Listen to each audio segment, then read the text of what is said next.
And I would say it's the Rastaman vibration, and it's positive.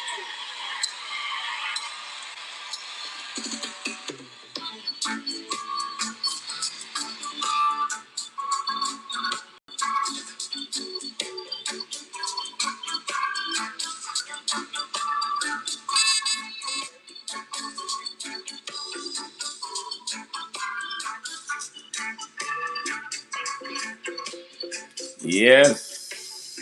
Good morning, listeners from Nigeria across Africa, here in the United States and around the world. This is Smart Mado Ajaja, the convener of Open Nigeria and Africa Unite and the anchor of Nigeria Now. Global matters are rising. Good morning, Africa, and reggae at its best on ONN.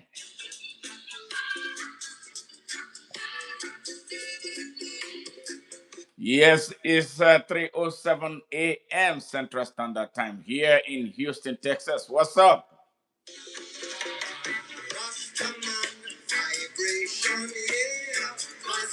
And as always, we bring you the message of the truth from the ancient times.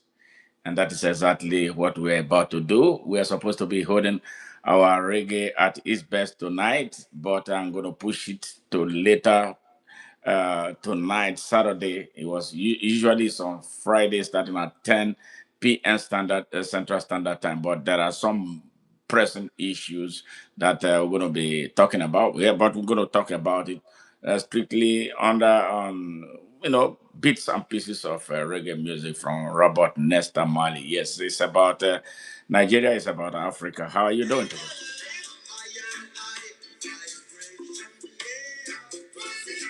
All right, all right, all right. Yes, you know what's going on in Nigeria, and President Donald Trump gave the people of Nigeria a great Christmas gift. Shattering the territories of the Fulani terrorists that have become an Achilles heel in Nigeria that sadly, nobody has been able to touch. And they are growing wings, growing tails, and are going on a killing spree of innocent and defenseless Nigerians, unchallenged by the country's military forces.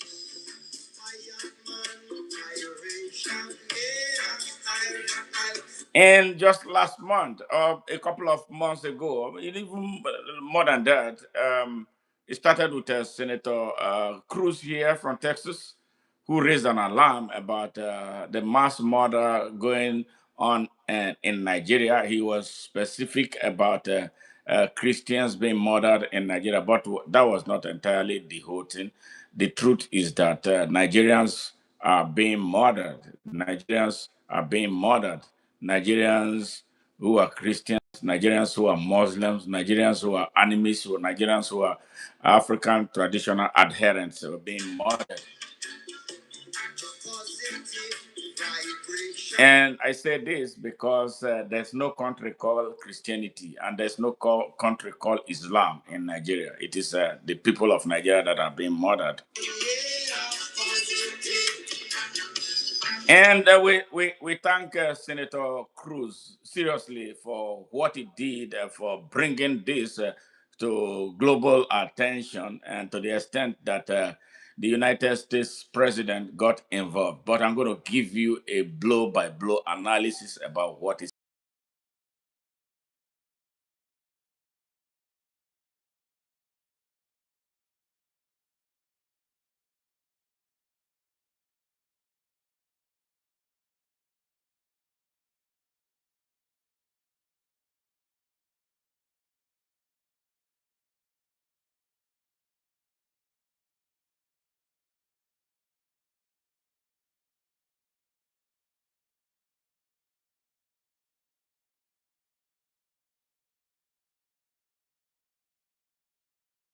at that time. We're going to be having a huge, huge, huge one.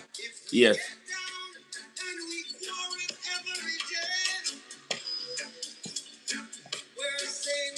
And how it started, Senator Cruz, started this whole thing. Reports coming from Nigeria to him because he's an evangelical Christian and a member of the Congress here, which is an equivalent of the National Assembly in Nigeria. So he's a congressman here. And he started pressing, and Nigerians here too, great Nigerians here, Nigerian Americans, Nigerians who have dual citizenship of Nigeria and the United States, started putting a lot of pressure on the government here to take action on what is taking place in Nigeria, because the government in Nigeria is complicit, very, very complicit. The government in Nigeria is complicit to this minute. Yes, and the reason why I say that is because those who are modern Nigerians are the, what do I call it now? The boys of those Fulanese elites who have been running our country aground. And it was these Fulani elites who, through the back doors, yes, brought Bola Ahmed Tinubu to power. He lost so fatally in the election of 2023. He did not win that election. All right, because they control the armed forces of Nigeria, they controlled the INEC and other strategic institutions in Nigeria. They were able to override the power of the people and brought him from the back doors to become president of Nigeria because of an agreement that they reached with him. You remember Muhammadu Buhari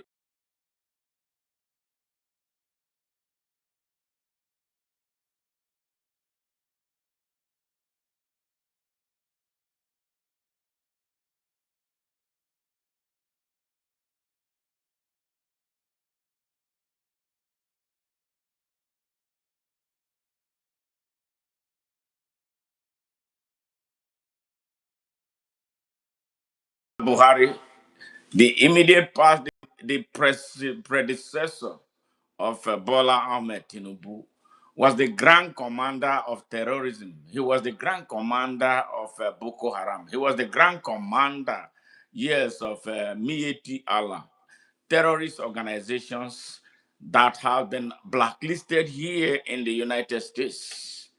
So when he was leaving office, they reached an agreement that he will continue his devious and demonic policies. Not once, not twice, but many times, Bola Ahmed Tinubu said that he was going to continue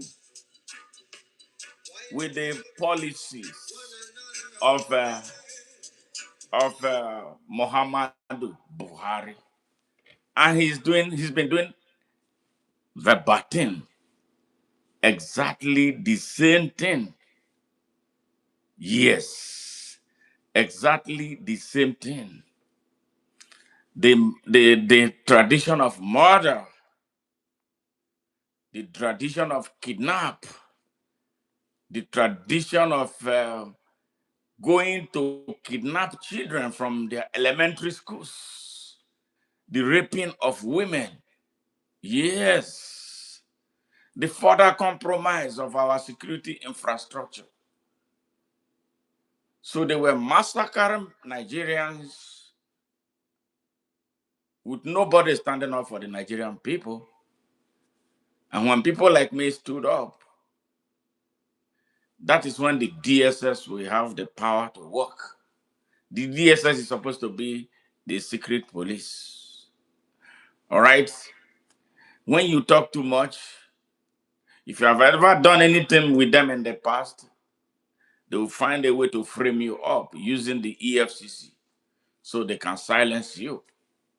For someone like me who lives outside Nigeria, they have my name on all points of entry in Nigeria. They have blacklisted me as an enemy of the state. All right, so that whenever I arrive in Nigeria at any point of entry, I will be arrested and put away like they have done to Nnamdi Kanu. All right, because even they make me offer as I'm here right now. They sent someone from Nigeria to me to talk to me here some couple of months ago. asking me what do I want because my message is causing trouble for them in Nigeria. Yes, they are finding now difficult to manipulate those they were able to manipulate before. And more and more people are becoming rebellious inside Nigeria. So they drafted someone to come and see me and talk to me here to ask me what I wanted. And I told him, no, man, I don't need anything. All I need is freedom for the people of Nigeria. Yes, I'm not looking for money from Babylon. I don't have a lot of money, but I can work. What I'm doing right now is the work of a monk. I live like a monk. Money is not does not. I need money, but it doesn't go to make me crazy that I have to. I try, I struggle, take care of my family. But Nigeria is a permanent, a full-time job for me.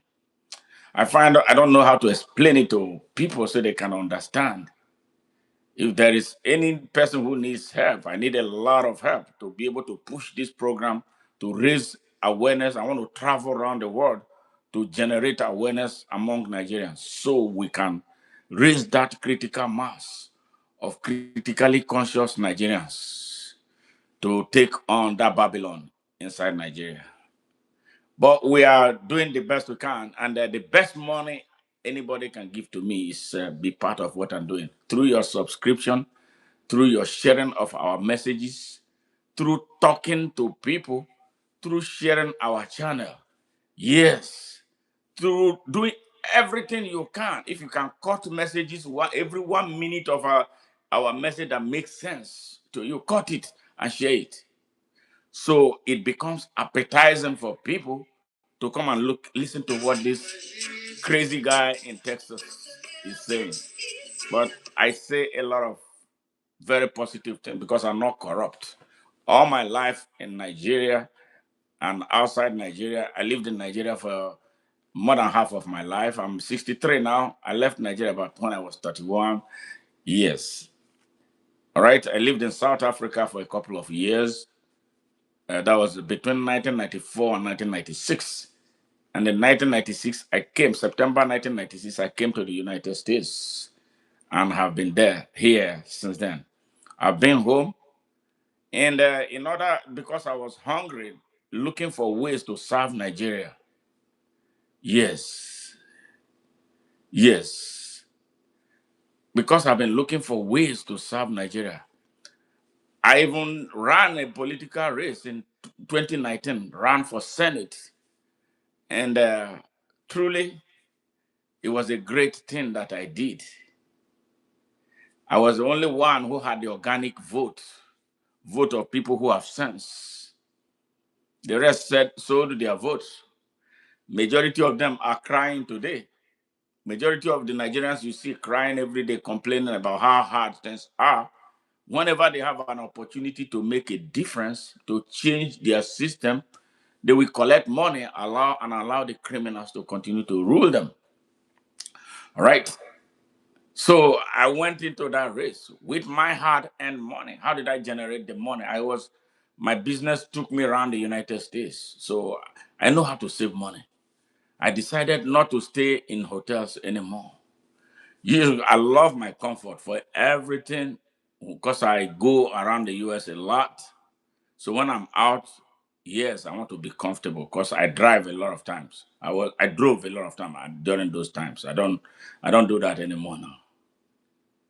So what I was doing was I started saving $400 every week from what it would have cost me to stay in a hotel. I slept in my car 4 days during the week. The only day I don't sleep in my car was usually on Thursdays because that Thursday is when I get myself ready to drive long distance, maybe from Atlanta, Georgia, sometimes from South Carolina, driving all night to return to Houston. So on Thursday, I'll go and stay in a hotel, sleep very well. So I get myself mentally ready to drive all the night to be able to make it to Houston. That was how I saved money to run that race. And then that helped me too question the effect of how much I spent on my campaign would have on my family. So they were protected. You see what I'm saying? So I had to suffer myself, but kept the home front buffered. So whatever they were still enjoying, they still were able to enjoy it without them feeling the negative impact if I was dipping my hands in what I was supposed to give to them for their survival, feeding, and all that. So I took the heat myself, cut down on every expenses that I used to do. I don't smoke, I don't drink. That made it easier for me. So every week I generated $400. So 400 times 4, that was 1600. So, and this race, I started the preparation for the race in 2015, effectively. So I was able to fund my campaign all through to be able to run through the senatorial race. And it was in the process I understood what the problem of the Nigerian mind is. Nigerians have a problem of the mind, and it's a big problem, but we are going to crack it. We are going to crack it by painstakingly explaining to them what is taking place that brought them here. The major pain that the Nigerian people are suffering are what they created for themselves. My people love instant gratification. My people love to take money, to take. They make the process of choosing leadership transactional. Nigerians sadly became a very transactional people. So you can't approach them without giving them money. They thought it's good that they have to be paid to be responsible citizens of Nigeria. So over the time, the country kept on decaying to where we are right now. You have to be a criminal to be a leader in Nigeria. So all the leaders you see in Nigeria,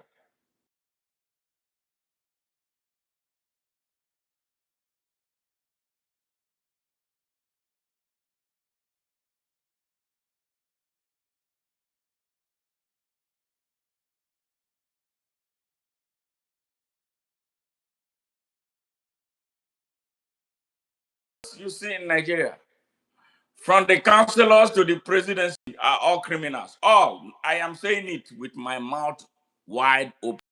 It's incontrovertible. All. If there is anyone that is an exception, maybe one or two.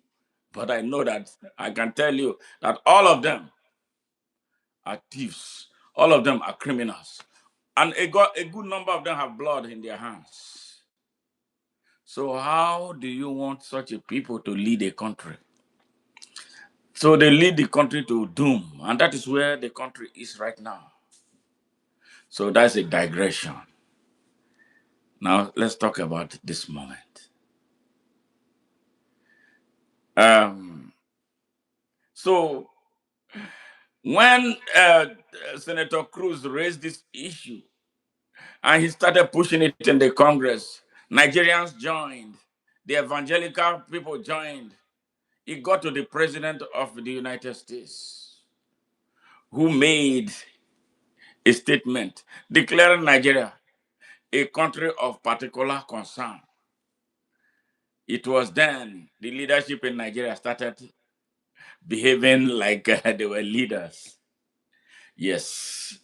One word from one man from 10,000 miles, a man who is not the president of Nigeria. One word he said, they started organizing themselves. But they are all fake. All those things they were doing is what we call eye service in Nigeria. Eye service means you see me coming, you will start pretending like you are good, even when you are not good. All right, in order to convince me that you are doing something good, you are trying to bring about something positive for the people of Nigeria. But by the time I turn my back, you go back to your old ways and do worse. So that's what they have been showing Donald Trump. But the bad luck they have is that some of us here are here. We are Nigerians. We know how we behave. We know how the system in Nigeria runs. So we tell Donald Trump, look, these people are lying to you. Everything they tell you is a lie. The ambassador is a liar. The minister of foreign affairs is a liar. The consular officers are liars. All their agents here are liars. So we told them, please do not listen to these people. If you want to find out what is true about Nigeria, send some people to Nigeria. Donald Trump sent a delegation to Nigeria. Yes, led by Congressman Moore, right? He went to Nigeria. We told him who to avoid. If you want to know the truth about what is taking place in Nigeria, don't listen to any of this. Do your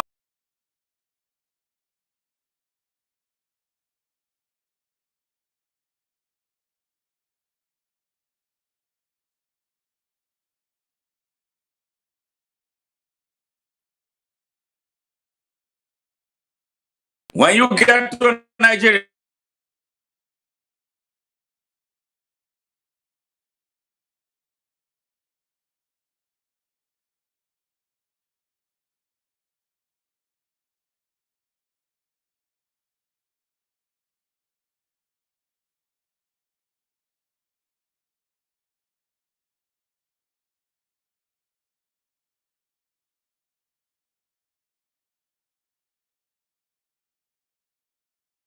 the Ministry of Defense, they want the Ministry of Foreign Affairs, they want the Ministry of Information. See those powerful ministries. So they will use that to deceive the world. You know what? God loves Nigeria. See, seriously, the Almighty God loves Nigeria.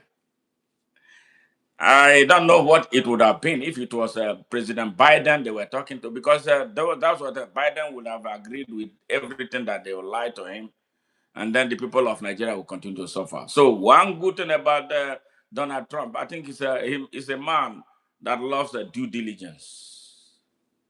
Yes. So Nuhu Ribadu led a delegation from Nigeria to this place when after Donald Trump made that first declaration of Nigeria as a country of a particular concern. They started rushing. They came here like a chicken beaten by rain. America is not a country you can come and lie to and push around like that and they believe you, especially not Donald Trump. Donald Trump is arrogant, is rude. And he told them that you're wasting your time here. Yes. They went and returned. He called the country disgraceful. And that is true. It's apt how he described Nigeria as a disgraceful country. It is apt. I am a Nigerian. I'm a die-hard Nigerian. I'm a patriotic Nigerian. So when he said that, some people in Nigeria were crying that he said, your country is disgraceful. If your country is not disgraceful, why are you not able to generate electricity? As we speak right now, I tell you, Nigerians are in darkness. Yes. Why can't you build good roads? Why can't you build good healthcare delivery system? Why is your educational system dilapidated? Is that a reflection of good leadership? That's disgraceful. Accept it. Bite it. Oh, he's disrespecting us. No. You know, President Trump called Africa a shithole continent, right? We were all angry, including.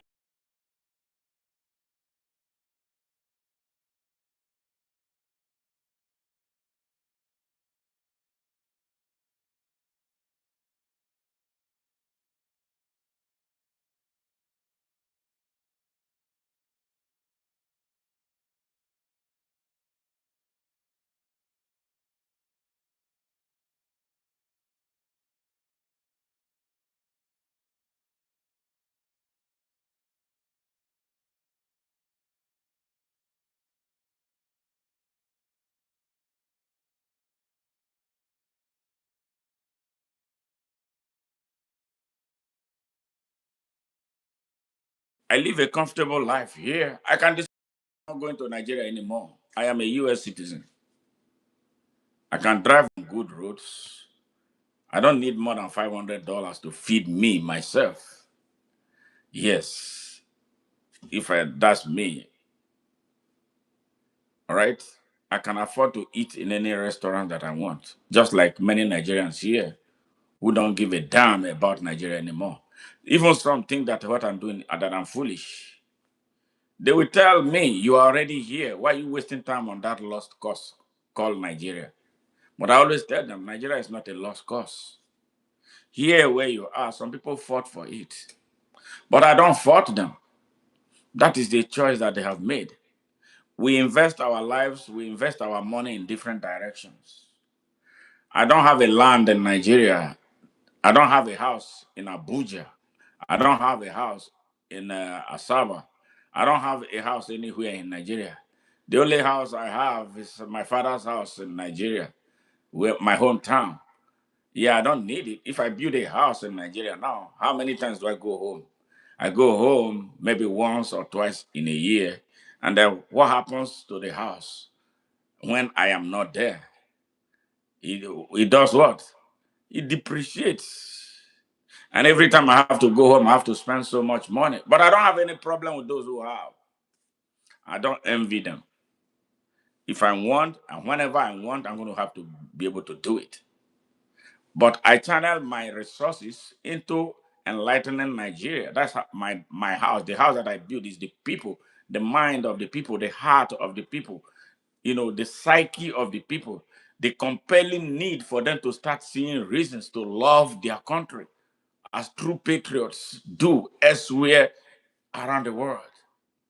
Nigerians are very, very unpatriotic. They don't understand that that country, Nigeria, is a beautiful country. They don't understand that it's their mother. They don't understand it's their father, and that they must take care of it.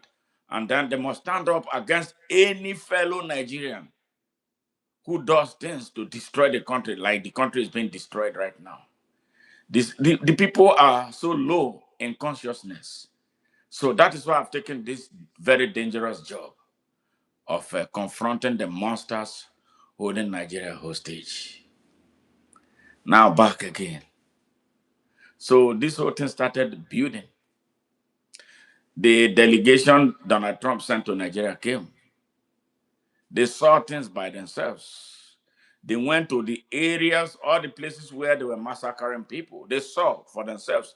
They saw villages sacked.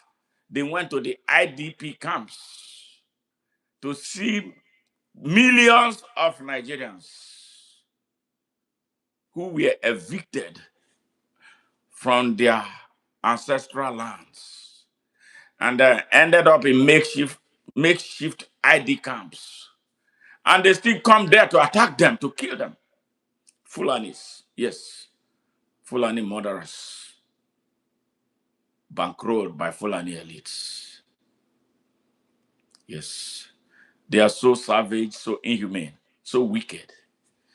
And they come in the name of Islam, but they are not good Muslims.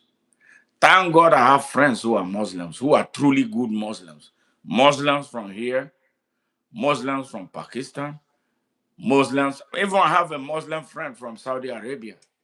They don't reason the way the Muslims who are Fulanis in the north of Nigeria reason.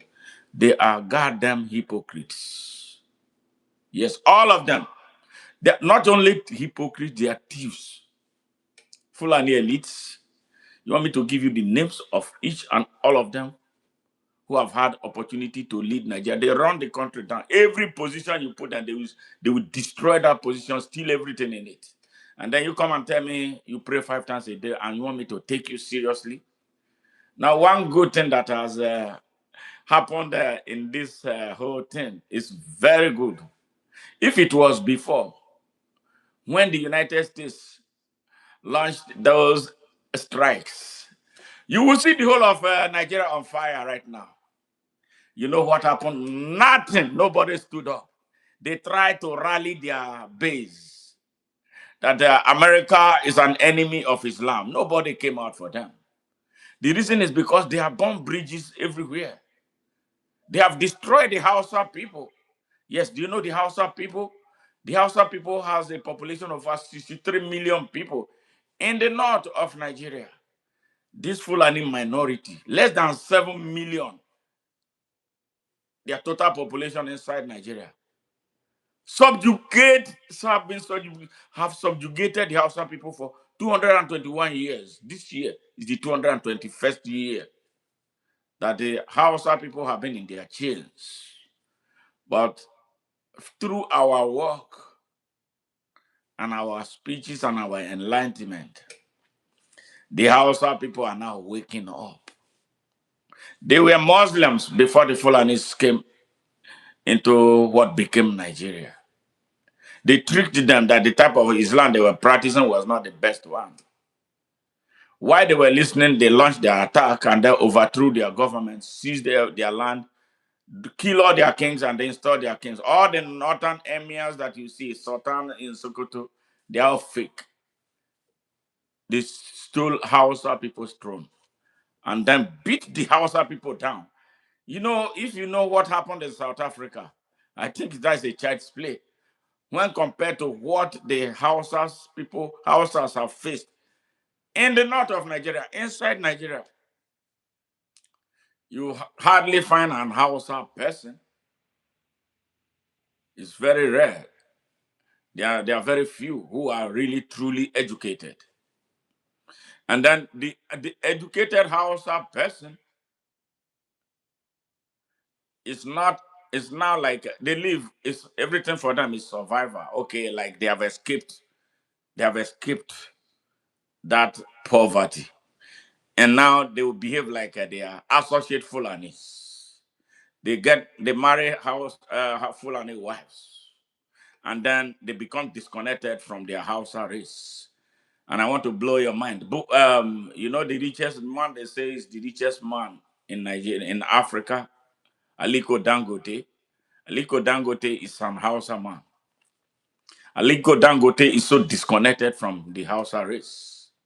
He doesn't care about the suffering of his people. He's much more after his money.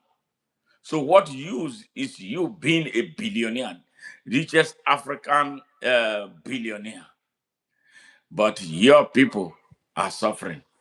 Over 30 million Hausa children are in the streets of Nigeria instead of being in classrooms. What do? They beg for survival from AM to PM. You see a little 6-year-old, 6-year-old, 6-year-old is already, they toss them into the streets, disconnected from parental love.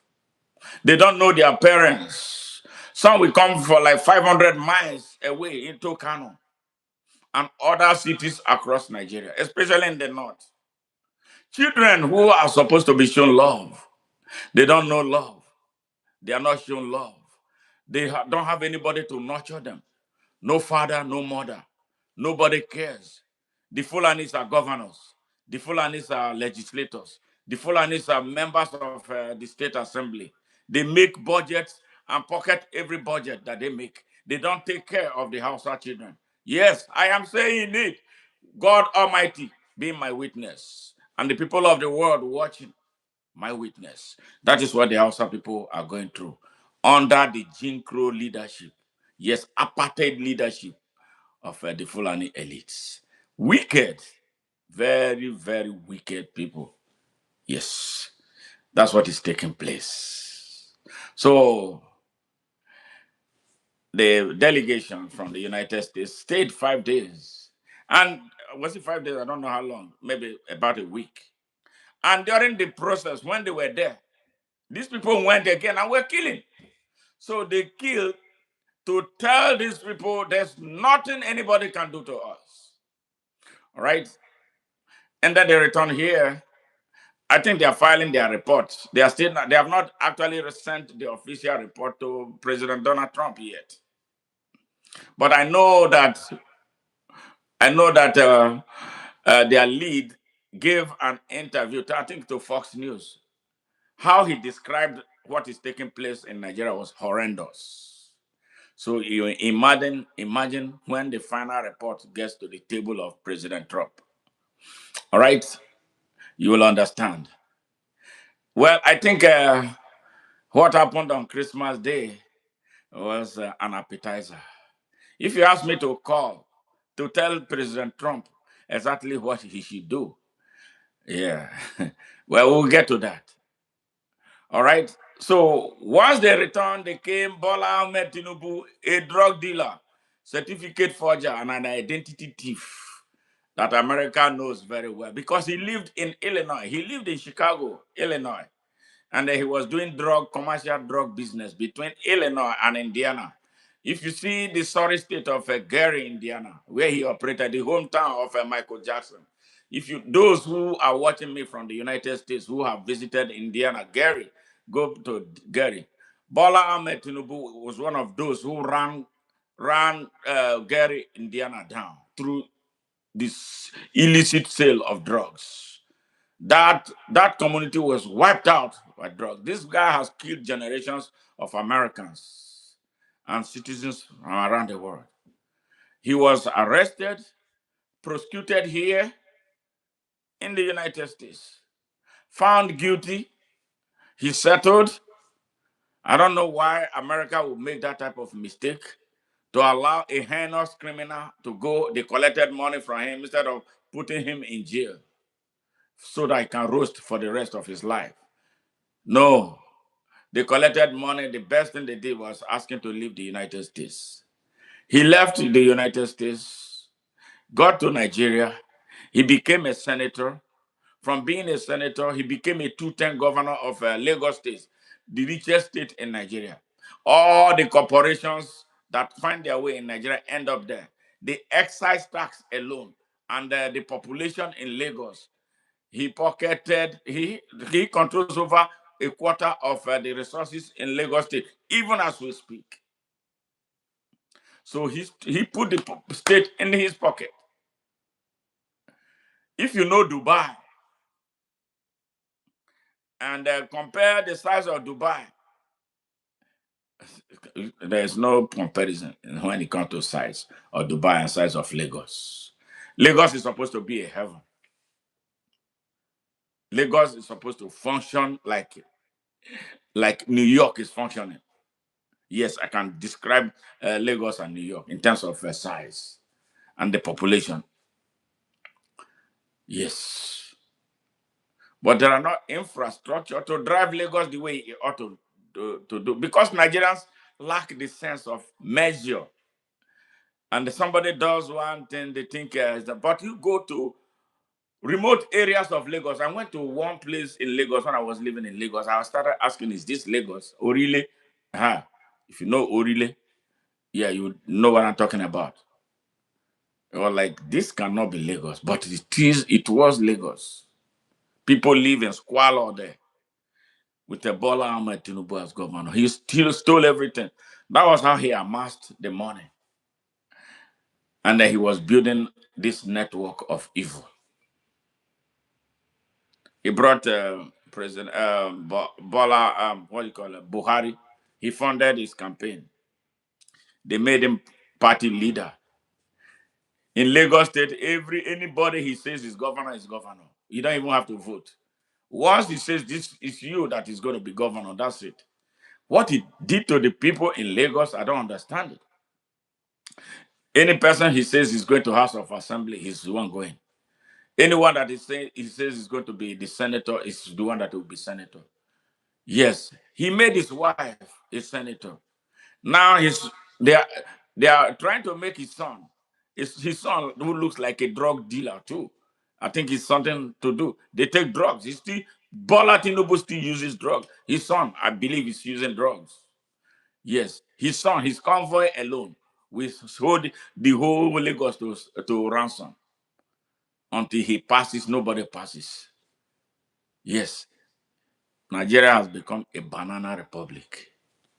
Nigeria, with a sprawling population of over 250 million people. They have broken the spine of the people of Nigeria. If not that I knew Nigeria as a child up to the time that I left, I would think that This is how Nigerians have been. No, we have never been this way. We have never been a cowardly people. But what we have in Nigeria, Nigerians are now cowards. Nigerians are scared, so scared of raising their fingers. Nigerians cannot protest. You know what I'm talking about? When people protest, like the Nepalese protested the other day and tossed their government out. You see how they were tossing their politicians inside the river, inside the ocean or wherever it was, to the extent that their president had to flee. Now, you don't see Nigerians able to do that. And whenever they come out, they will deploy the soldiers. Suffering soldiers, most of them cannot, their salaries are not enough to feed their families. They give them live ammunition and they will start cutting the young people down. So now, protest in Nigeria, I am not a fan of it. When they talk about protesting, I'll tell them, please, just let's not do this. One, because my own protest, if I want to protest, I am going to protest until I get what I want. Protest in Nigeria does not last up to a day. And before the end of the day, they are already weary. They are tired. They are complaining of food. Nigerians are not a sacrificial people. They don't know how to make sacrifice because they love life. They want to live forever. They don't know that you have to make a sacrifice to get what you want. That is what pains me about this generation of Nigeria, especially the young ones in Nigeria. They are not the type of people we were when we were growing up. We stood in front of soldiers in my time. Yes, we stood our ground. But these ones now, no, they don't. So I don't know what they did to them. Yes, they're always looking for shortcuts. So you imagine a young man who could travel 1,000 miles across the Sahara Desert to get to Libya. I would think that if you can put that courage into fighting for your freedom inside Nigeria, you will win the battle. So we sacrifice in the wrong direction. We become so selfish with our own sacrifices. We don't understand that when we sacrifice collectively for our country, things will get better for us. Now, the question of how we choose leadership. When you open your eyes and choose the wrong person, you choose a criminal because of the money he gave to you, you know you are digging your grave. Now everything is cascading now. That is why we are where we are. That is why a drug dealer is the president of Nigeria. That is why a terrorist is the vice president of Nigeria. That is why a bandit, a terrorist, is the minister of defense. You want me to continue? The minister of information is like he behaves like if he's an Arab. He came to the national television to say that what is happening in Palestine will impact Nigeria. How? Why should we? Why should what is happening in Palestine impact Nigeria? We have more problems than the Palestinians have. The only difference is that the Palestinians have access to the mainstream media, global media, that is amplifying what is taking place there. But there are more people dying every day from attacks by Boko Haram and other Fulani terrorist organizations in Nigeria. I'm telling you, statistically, you see, more people are dying at a time the country is said to not to be at war. Yes, I support the Palestinians. I don't like what is taking place there, but I condemn those Palestinians who go and hit innocent targets in Israel because that is unfair. You have a problem with the army of Israel, go for them. But Palestinians, the Israelis who go and kill innocent children and women defenseless, I detest that. I detest that. But that is exactly what is. Thank you very much. Thank you, thank you, thank you. You know, so this is exactly what is happening.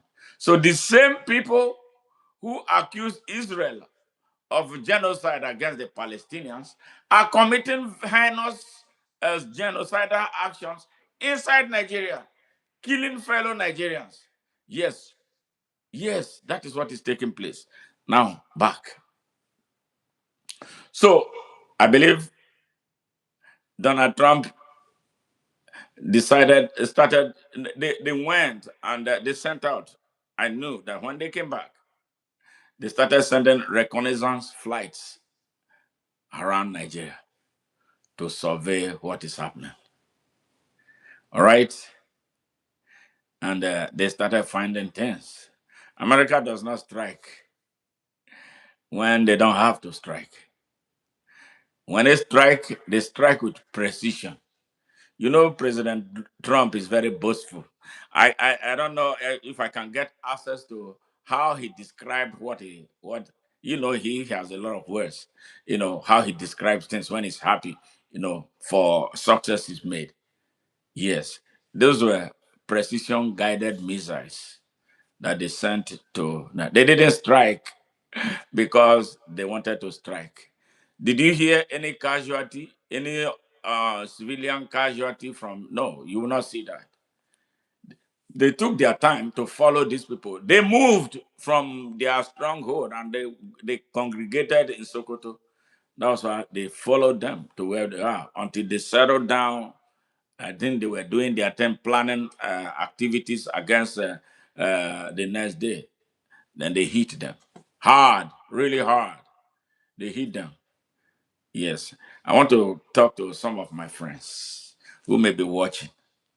Some of them, they don't understand. Some of them are non-Nigerians. Again, especially our brother. I have a lot of respect for him. If you see, when we started this, you will see the image of Professor Patrick Lumumba. Yes, the great orator who speaks about African issue. I love him. I have a lot of respect for him. But on the issue of Nigeria, I think he needed to have a better understanding of the dynamics of what is taking place in Nigeria before he made some statements. Because this broadcast that I'm making, I was supposed to have made it sometime last week. So you see, I have to tweak a lot of things. I was going to address what I would call his type of ignorance on the issue of Nigeria. He needs to seek some clarification, further education on certain Nigerian issue. Nigeria is a very complex country, very, very complex.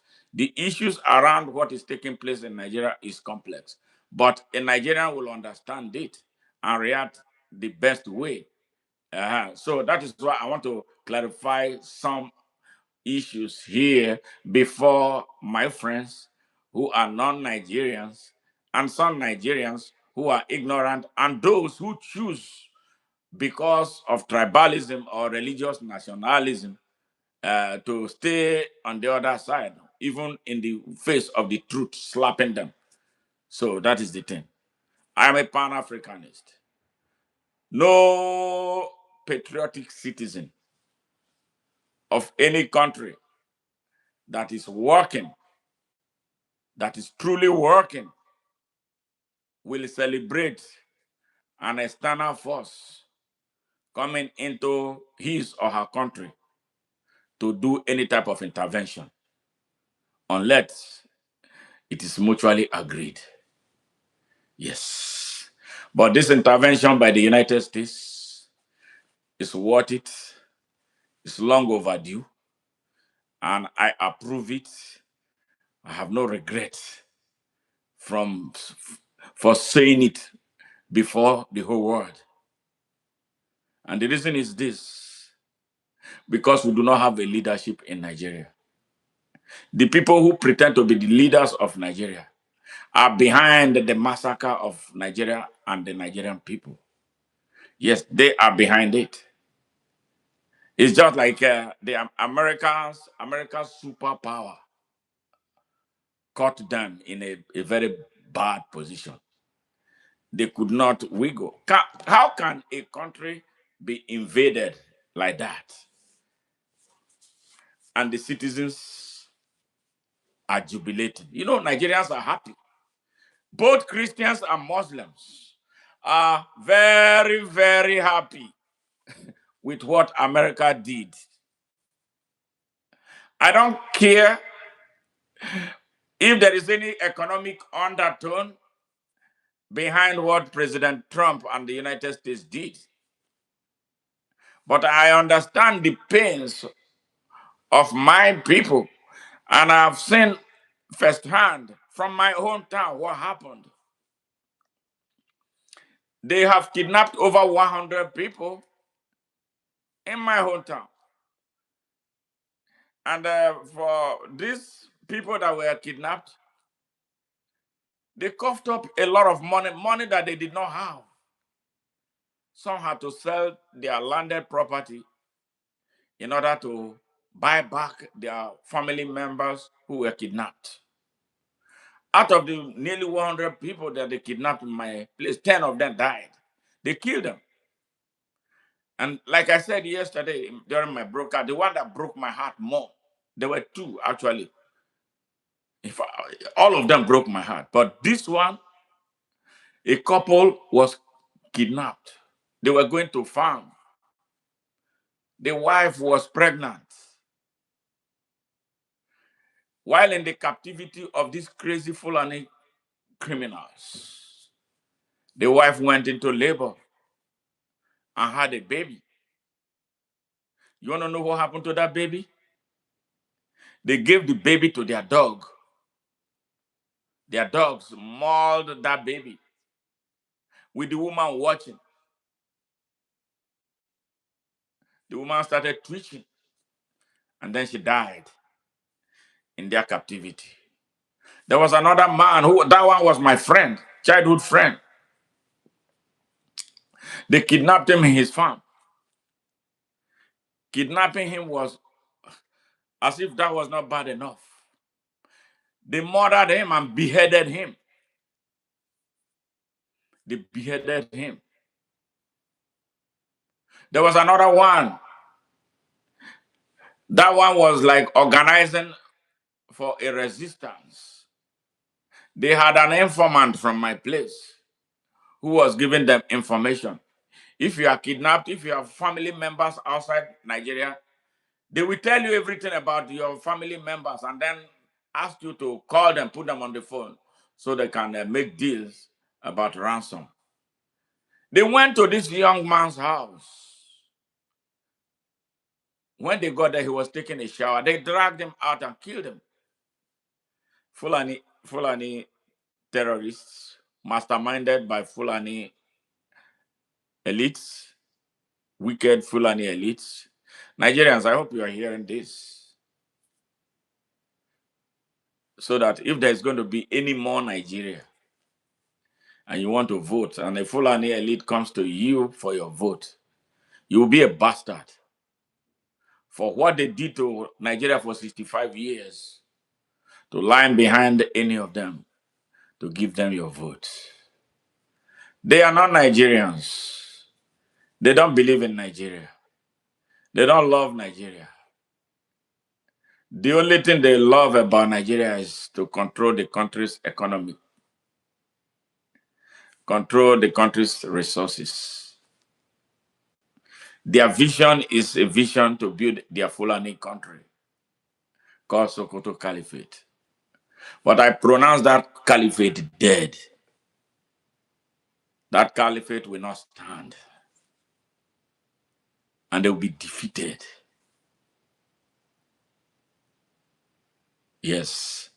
So if you're a Nigerian who is crying about territorial integrity that you have never heard, who is crying about the sovereignty of Nigeria that you have never heard, who is accusing President Donald Trump of wanting to take Nigeria's resources that you have never had. Tell me one resource that you have enjoyed in Nigeria, being a Nigerian. Over 80 million of its youths have no jobs. And you're telling me about sovereignty. Have we ever had sovereignty?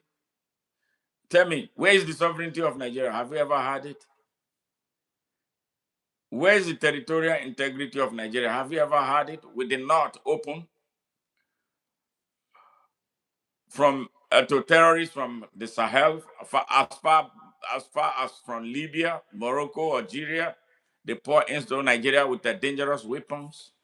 They come from Mauritania, Mali, and everywhere. So where is the sovereignty? Where is the territorial integrity that you are telling me about? You are stupid, very stupid. Yes. And you are one of those. If you were one who is thinking about this damn territorial integrity, you are stupid. Tell me one thing that you have benefited from Nigeria being as great as the country is supposed to be. Yes, from the territorial integrity. We've never had territorial integrity. If we did, maybe for a few years following independence. But after that, everything went down. Fulani seized power and they have been progressively destroying the country. 10 out of the country's 13 heads of state were Fulanis, either directly or remotely. Okay, let's start with Atafawa Balewa. He had executive power. But what is it called? Amadou Bello, the grandson of this terrorist Usman Dan Fodio, did not allow him to settle down to lead the country. He was breathing down on him before the young man who staged the coup of 1966 that sadly they call Igbo coup, that never was. Yes, they ousted him. All right. And then there was pandemonium in the country. And then there was a negotiated agreement between the coup plotters and the oldest member of the Nigerian army, General Agui Ironsi. And then they laid down their arm. Agui Ironsi was an Igbo man. Ojukwu was part of those who stopped the coup. He's another Igbo man. So how dare you call the coup an Igbo man? No matter how books have proven it, it got into the psyche of Nigerians. When anything negative gets into their psyche, they can't expunge it.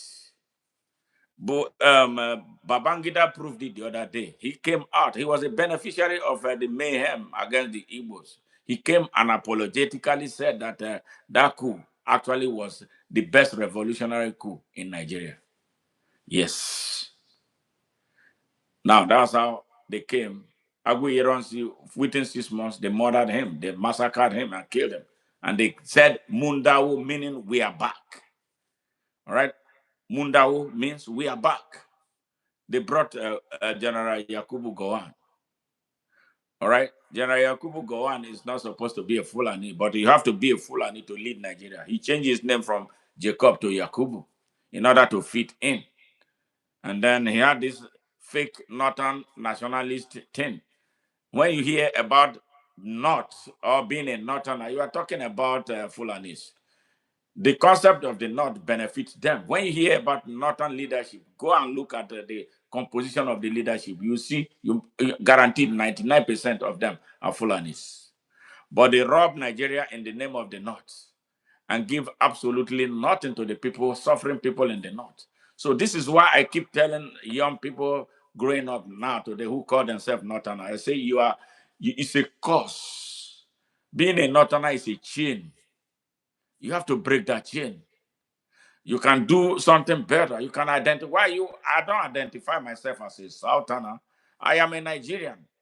If I want to be too explicit, I'll say I'm from Delta State. Identify your state, yourself by your state. Don't identify yourself by that shackle. The North is a shackle that benefits only the Fulanis. Period.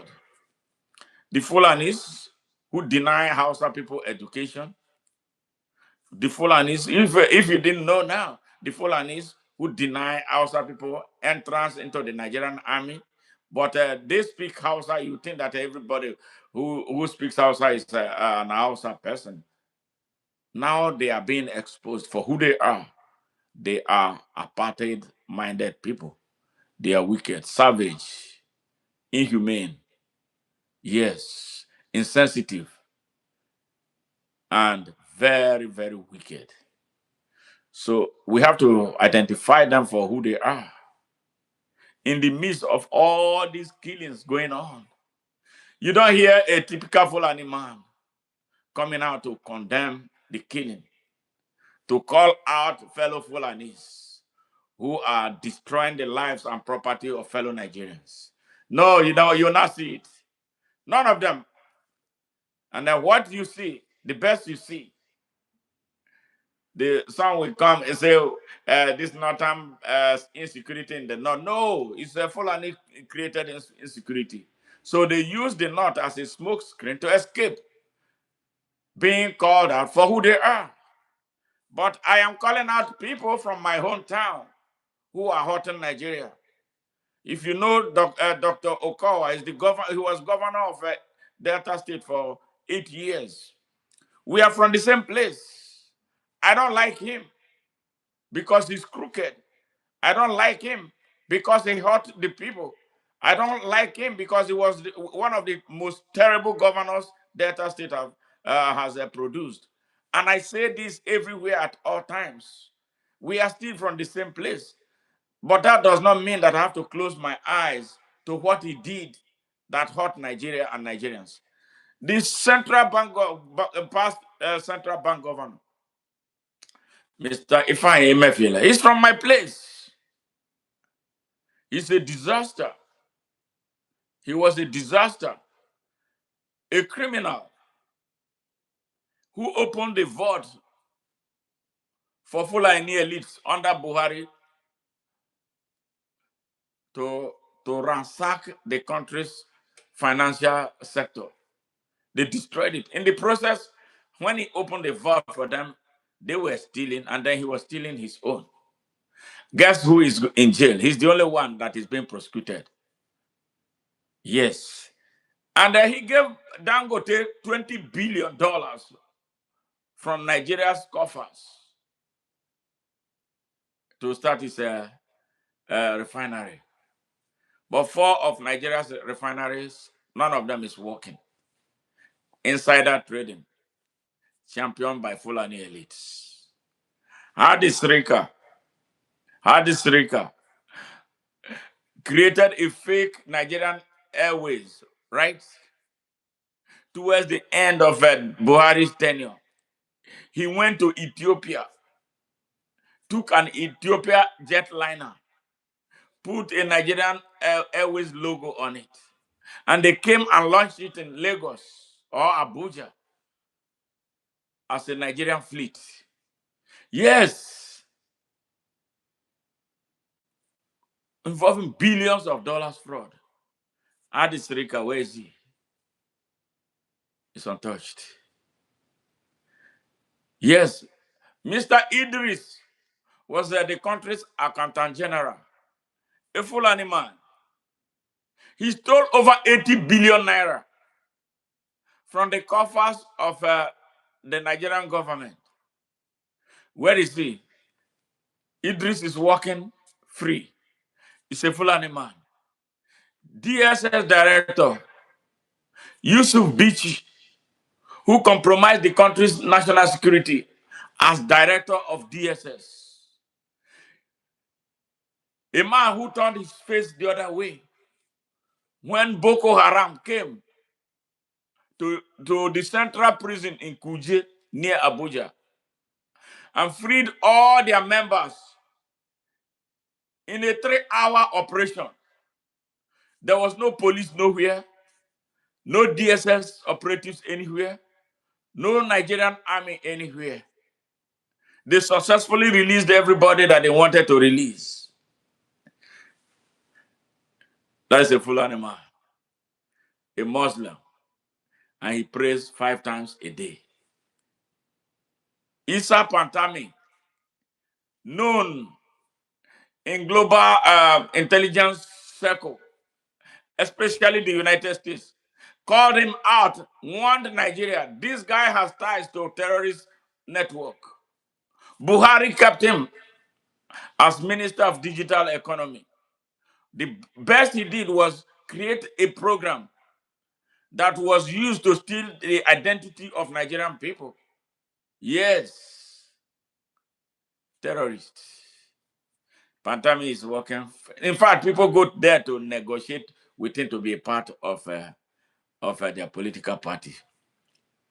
Attorney General Abubakar Malami, a monumental fraudster, the one who gave Boko Haram and the Fulani terrorists all the legal cover that they needed to shield them from prosecution.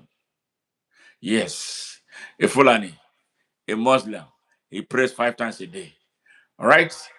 Right now, I think they said they arrested him. The way I don't have no faith in their institutions. I have no faith in the DSS. I don't care about them because they will arrest today. There's like when we play sports with fishing, you catch and release, for the fun of it. Today, as we speak, they said they discovered over 49 bank accounts that he has all over the world, and 200 properties with pictures that we see. But every time none of these Fulanis is prosecuted. So they are immune to prosecution. They have the arrogance. They will tell you that they own Nigeria. A population of less than 10 million people will come and boast that they own Nigeria, that nobody. In fact, a young Fulani, sent me a message to that effect, that they are like the Tustis in Rwanda. You know what that means, right? When somebody says a Tusti, the young man told me, we have been ruling Nigeria, we'll continue to rule Nigeria. And we are like the Tustis of Rwanda. So they are genocidal. All right? They are the Tustis. The Tustis are the ones controlling Rwanda right now through Paul Kagame, right? Okay? The Hutus are all over the place outside. I met some here in the United States. I think and I met some in Akron, Ohio. Yes. So that's how these people think that they own Nigeria. So when my brother, Professor Patrick Lumumba, talk about Nigeria, I think maybe next time he talks about Nigeria, he needs to really do some due diligence. I love him, and I wish I could talk to him personally, so he can have a clearer understanding. Because this is a young man. They bring him to. He comes to Nigeria a lot. In fact, the last one he is when they invited him to speak, majority of the people he was speaking to were criminals or thieves. I think that conference was held in Lagos. I was like, what's wrong with this man? Or he doesn't understand what's going on, or he does that on purpose to speak to them in their midst, maybe throw those bombs so that they will go home and have sleepless nights. I will hope that that's the reason. Because if any of those people invited me to come and speak in their midst, I'm going to refuse, because it will be a waste of my time, knowing fully well what I know about who they are. I won't waste my time coming to speak to a bunch of criminals. I won't have that time, but he does. He did. And then at another time, I heard him eulogize Amadou Bello. Amadou Bello is a criminal, a rogue, a terrorist like his grandfather, the man who actually fired the first shot that hit Nigeria in the brain when he made a hate speech against the Igbos. Yes, on October 1, 1960. I think let me play that. Let me play so that you can hear. Yes, you can hear firsthand. And I don't make up things. So people who are watching me can hear. Amadou Bello. One thing I've noticed, Premier, while I've been here, is that Northerners seem to have hear what he said about the Igbos. Obsession about the Igbos. Could you perhaps explain that to me? Well, the Igbos are more or less the type of people whose desire is mainly to dominate everybody. If they go to a village, to a town, they want to monopolize everything in that area.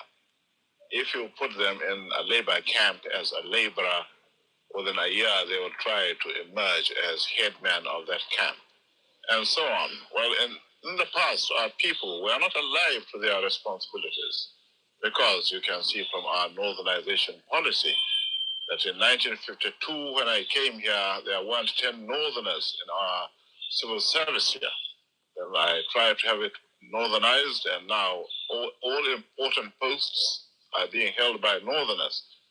Is this policy of filling all key posts in the north solely with northerners and not with other Nigerians a temporary or permanent one? In actual fact, what it is a northerner first.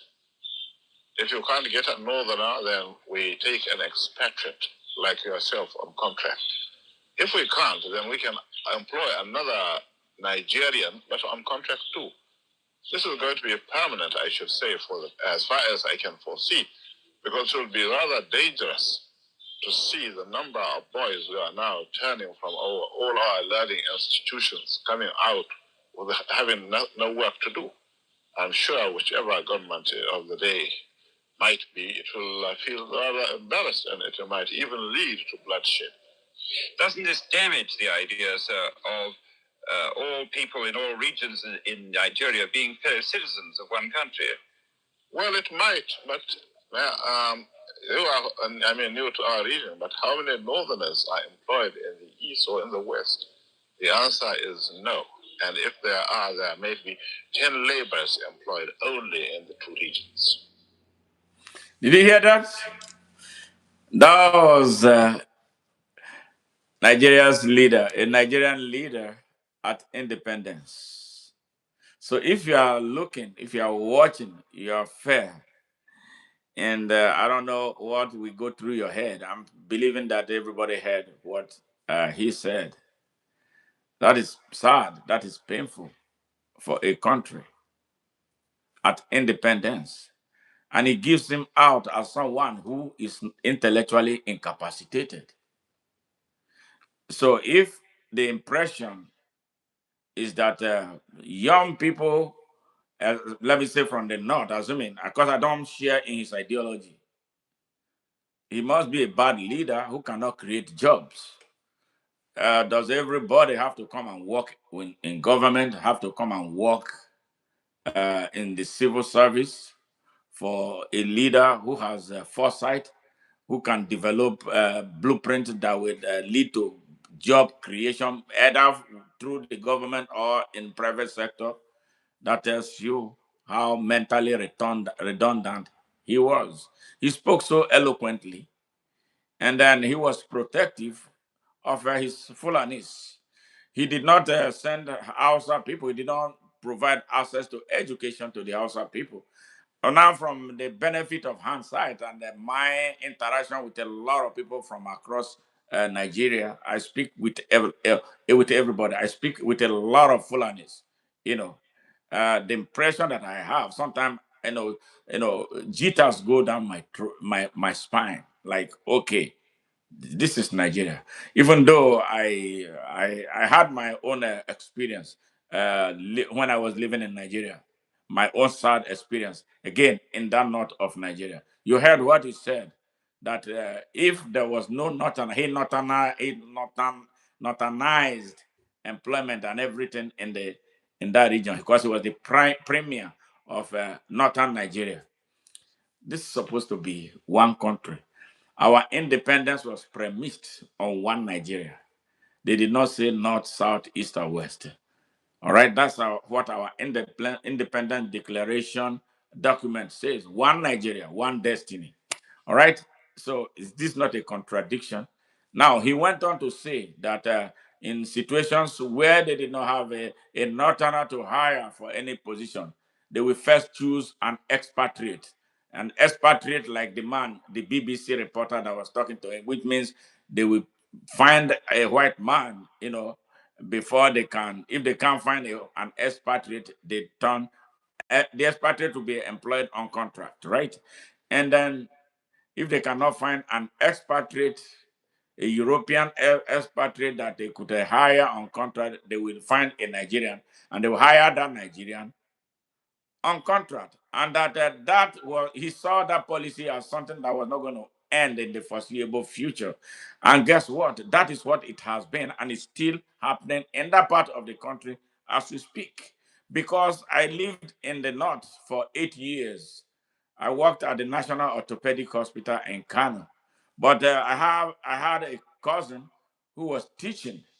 He was hired on contract in Kano State, and which means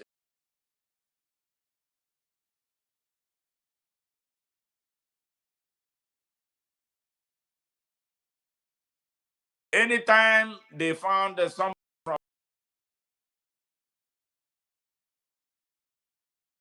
all right, that is Nigeria. But here I am in the United States. I when I first came here, I was in Chicago. I didn't like Chicago. I had to come here. I got a job in one of the best hospitals on earth, MD Anderson Cancer Hospital. You don't go there if you don't have brain. You don't have anything in your head. And when I applied for that job, a friend of mine was telling me, this job, they won't give you a job there because it's like that hospital is like for purely white people. But I love the hospital. I saw the name, big sprawling hospital. I said, no, I'm going to work here. You know what? I applied. Within 2 days, I was invited for an interview. I went to the interview and they told me, you exceeded our expectation. I was given that job. Then I turned to my friend. I said, yeah, you know what? Yeah, what we're talking about, I said, I got that job. I was so proud working there. We were not a lot of people, but I learned so much. Believe in yourself. Know what you do. Things that I did not know, I learned fast. My rise there was very astronomical until I left. Then founded my own business. Yes. In Nigeria, for me to get into an institution like that, I may have to know someone. My father has had to be a big name, but here no, or I have to have money to pay someone in order for me to be recommended for the job. Sometimes you pay people the money, like what is happening right now. They will take your money and you don't get job. You don't get the job. What young Nigerians face through every time. That is the country. For the period that I've lived here, yes, America has its own problems, but I've never had a major American problem.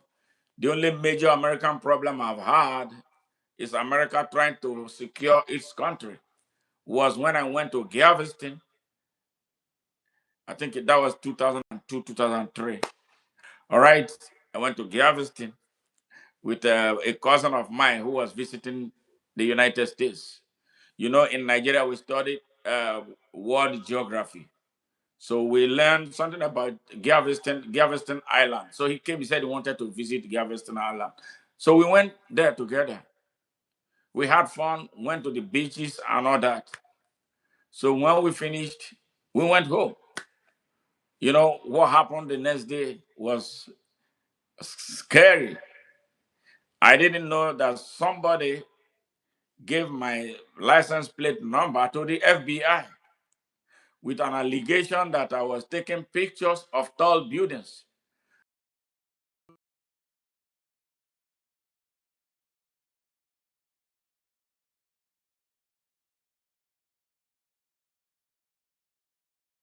6 a.m.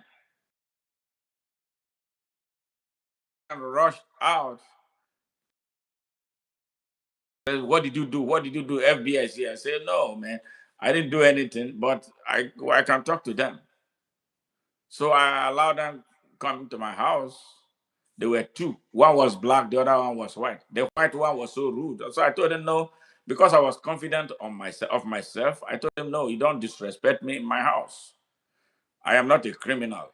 If you have anything specific to say, just go ahead. So the young black guy jumped in. I said, he asked me, were you in Galveston yesterday? I said, yes. I said, is it the reason you are here? He said, yes. That they reported my license plate number to them, that I was taking pictures of quote unquote tall buildings. Oh my God. So, like, I was surveying the place for a potential terrorist attack. You know what it was then. And I offered the camera. I said, the camera is here with me. You can have it. They said, no, we are not going to take the camera. So they asked me questions about where I was before I came to the United States, the airport from which I left South Africa, because I came from South Africa to this place, the airline that I used, the number of stopovers that I had. And as I answered, they will look into their computer and they will nod. Then, which airport did you first land when you got here? I said JFK, and they looked. Did you go through another airport? I said yes, Dallas Fort Worth. And they looked. And then they told me, okay, uh, that's fine. We have gotten all the information that you need. So I gave them the camera. They said no, they didn't want the camera. So they left, and I thought that was it. The following day, another group came. These ones, they came with a machine guns, beating on my door, and I was just dressed up in my African attire at that time. So, oh my God. I opened the door. I say, this. They showed me their badge, FBI, and now dressed in an African regalia. That would give a message like, okay, we started this whole interview session over again. Then I told them there were some people here yesterday. Oh, they said some people were here. I say yes. Anyway, so that was story. Then what followed was my green card was frozen. This thing lasted for nearly 10 years. Yes, it lasted for nearly 10 years. Every time I went to the immigration, they would tell me they were doing name check on me. And I used to fly around the United States. I loved to fly. But I discovered something that every time I went to the airport, I was always singled out for very detailed searching. Some very embarrassing searches. They started bumping me off planes. I would be inside an aircraft. They will stop the aircraft because of me and ask me to leave, get out of the aircraft. I will miss my flight and they will search me like a criminal before they will clear me to go. When I'm coming, I face them. So after a while, I like, what's going on? And then there was this one, the very last one that made me decide not to fly anymore. Lubbock, from Lubbock to Houston. I went out on business. I was so happy after a successful week of doing business. I got to the airport in time, checked through everything. The plane was about just to start taxiing. They stopped the plane and then brought me out of the plane and then searched me to the bones. I missed that flight. And they put me in one lousy last flight and then dumped me in a stupid hotel when I got to Fort Worth. By the time I got to Houston, everything in my bag was like, they just, everything disorganized. So I had to take it easy. They will push you to react in such a way that you'll be arrested. So I decided to say smart, you gotta be cool. I cooled down and this whole thing. So when this whole thing, kept on going worse, that was how we involved Senator John Cornyn, one of the highest member of Senate here in this country. I called him. I made an appointment with him. Senator John Cornyn came down from Washington to Houston to meet with me. We sat down. He said, bring your immigration papers. I gave everything to him. He checked. He said, I've checked you out. You're a good guy. But you know what our country is going through? I said, yes. He said, the only thing I can do is this. I'm going to go back to Washington and do some more check on you. But the thing that I want to tell you is this. You can go about your business here, but you cannot travel outside the country. So I was like a rabbit in a cage. He said, I cannot influence the speed with which they are going to do this investigation, and I cannot influence the outcome. It may take 1 month, it may take two months, it may take 5 years, it may take 10 years, it may take 30 years, because FBI was involved and they cannot be interfered with. So he left. So when he got back to Washington, he called me. to tell me, hey, you are in a really big trouble. Big trouble. That's what it is. But you are a good guy. He said, your file is directly sitting on the desk of the president of the United States. Who was the president of the United States then? It was George Bush. My file was sitting on the table of George Bush. So he wished me good luck and told me anytime I feel like talking, I should call him. That was an American senator, the highest ranking senator in the United States. I cannot have that type of access to a local government chairman in Nigeria. No, I will not. I will not. And you know what that did to me? It inspired me. If that was the reason I went to run for Senate in 2019 in Nigeria. I wanted to replicate what Senator John Cornyn did to, I mean, he did not successfully get me out of my trouble, but he showed me that somebody really cares, that a leader cares about his constituents. I mean, I can't stop thanking him, really. I can't stop thanking him. I don't want to talk much about what Nigeria. We talk about Nigeria. We are going to change Nigeria. Whether the Fulani terrorists like it or not, they will bow. There will not be another jihad in Nigeria. The reason is they have, for a very long time, emasculated the people of Nigeria.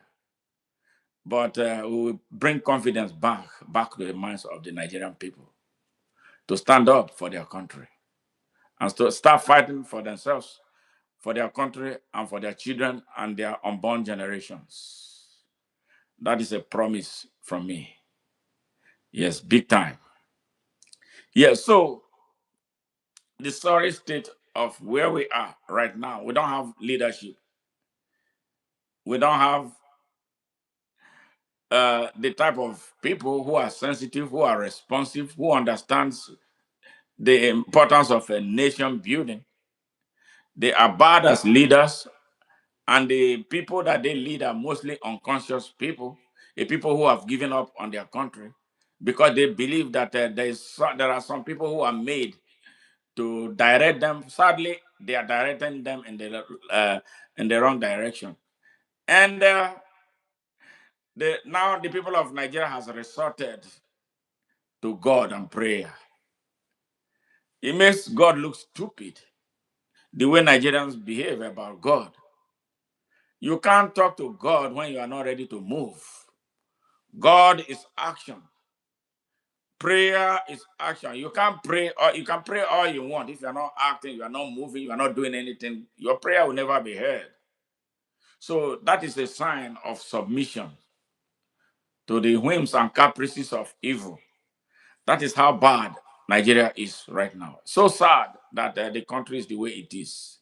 So when they come and tell me, some people come, those who are benefiting from the system are the ones who tell you about the violation of Nigeria's territorial integrity. The United States acted in order. I don't care.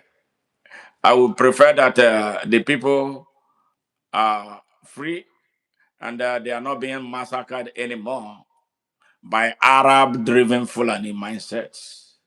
Because the AK 47, if they are blaming the United States for violating the territorial integrity and sovereignty of Nigeria, well, they are not saying so of about those who sell them the illegally acquired firearms with which they are killing our people. After which, when they kill our people, they say Allahu Akbar. Allahu Akbar is not a Nigerian language, that's Arabic. And those who push them to do what they are doing are the Arab influence in it. Saudi Arabia is part of it. France has a hand in what is taking place in Nigeria. Yes, big time. Boko Haram has something to do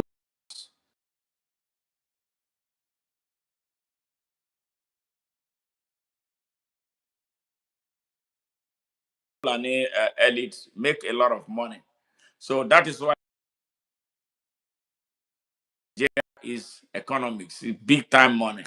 and it has to do with the Chad Basin economy on the side of it, and then the genocide to kill our people so that the Fulanis can establish their Sokoto Caliphate of a Fulani nation, a mission that I'd say is impossible. Thank you. I want to use this opportunity to say a huge thank you to President Donald Trump for the intervention. But I want to tell President Donald Trump too that this first strike should be an appetizer. The problem with Nigeria will not end until unless the masterminds of terrorism, Fulani masterminds of terrorism, are all rounded up. Because how they think, the people that they think, once they tell them that Allah is what they are fighting for, they will easily recruit new people, no matter how much you kill those in the bush. So we want action. Nigerians cannot do it anymore. They are weak. We don't have a government who can do it unless they have to be forced to have to be pressured like the heat America is giving to them. That is where we are. We know all the masterminds. We have told those who care to know here in this country who the masterminds are. We are not afraid of them. We are going to say it. The first place they hit Sokoto, the bastard they call Sultan of Sokoto is one of them. All right? Is one of them. The Minister of Defense State, Bello Matawale, is one of them. Mr. Rufai was one of those who recruited Fulanis from outside Nigeria to jump inside Nigeria to do what they are doing. So they are one of them. Rufai is now silent. He's not saying anything. All right. Issa Pantami, America, you know all these people. Do I need to continue to call them? Yes. Every Fulani elite in politics has something to do with the terrorism and banditry in Nigeria. They are all Fulanis. It's nobody from any other race. And then plus the fake vice president of Nigeria. He has to be picked up. And once we do this, Bola Ahmed Tinubu is a part of them because he reached an agreement with them. So that is why we need a regime change in Nigeria. This is serious. A regime change and the dismantling of the political system in Nigeria and the liquidation of the Nigerian political class as it stands today. With them still in place, this exercise will be as good as bad and of no use. So is President Donald Trump, you must commit and demonstrate the willingness to help Nigerians do this so that peace through justice will return to that country. Yes. With this, we come to the end of this program, and I remind my brother, Professor Patrice Lumumba, we love what you are doing for Africa. We love the great things you have done in Mozambique and Burkina Faso, inspiring our younger brother there, Ibrahim Traore, to do great things. And the AES, new AES sub-region right now. We love your work there.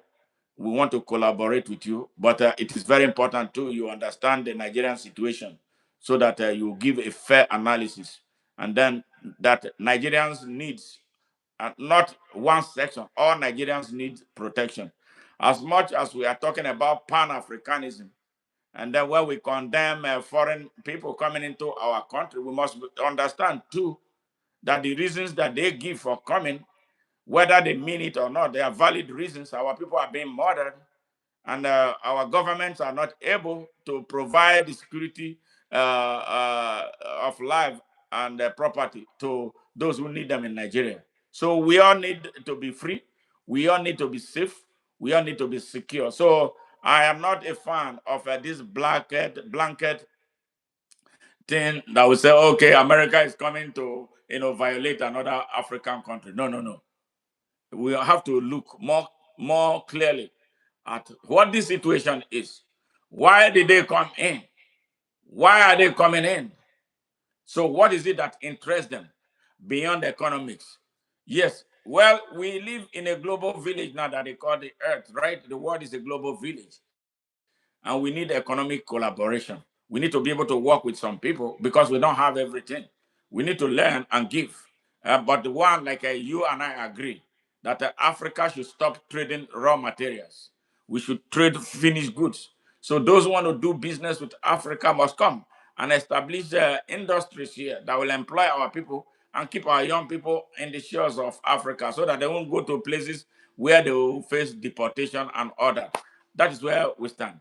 So I thank all those people who joined us in this program. I am so tired.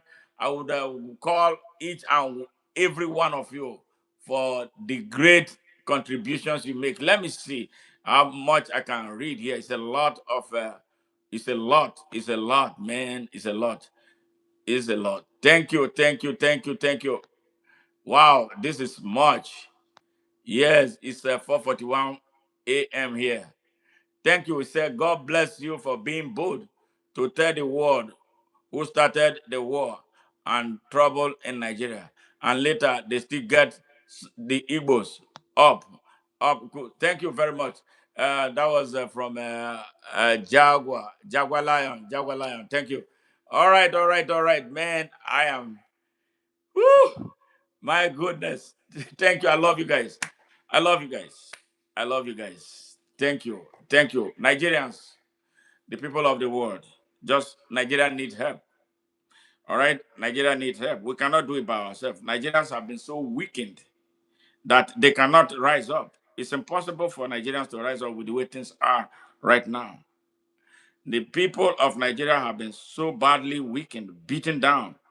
So if we leave Nigeria for them, that country will collapse and Africa will suffer.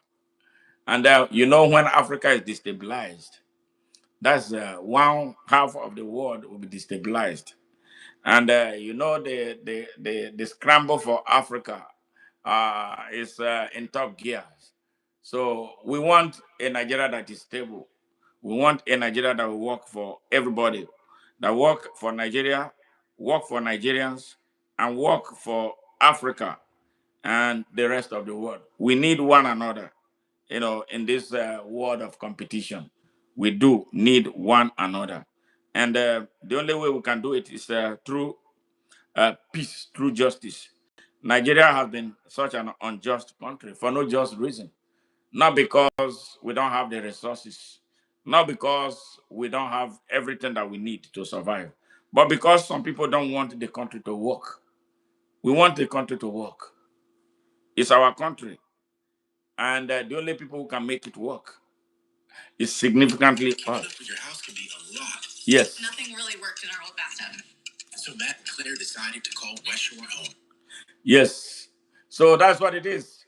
So before I leave, I am calling on all those who are here but have not subscribed to our channel to please do so.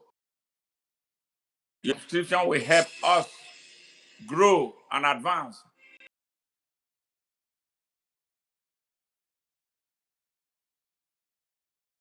to more people. Yes. Comment, make suggestions to us on how we can get things done. And we love your likes too. If you can, as I'm speaking right now, we need some more likes because that helps provoke YouTube to recommend us. So give us some likes before you leave. And we love you for taking the time to be with us here today. Later at 10 a.m. Central Standard Time, we'll be coming up. And later at night, we'll be doing our special edition, Reggae at its best on ONN. Before then, my name is Smart Mado Ajalia. I am the CEO of ONN, the convener of Open Nigeria and Africa Unite, and the anchor of Nigeria Now. Global Matters are rising. Good morning, Africa, and Reggae at its best on ONN. Much love, much love, much love, much love. I love you guys. Bye for now. shall never be in vain. To serve without and might, one nation bound in freedom, peace and unity.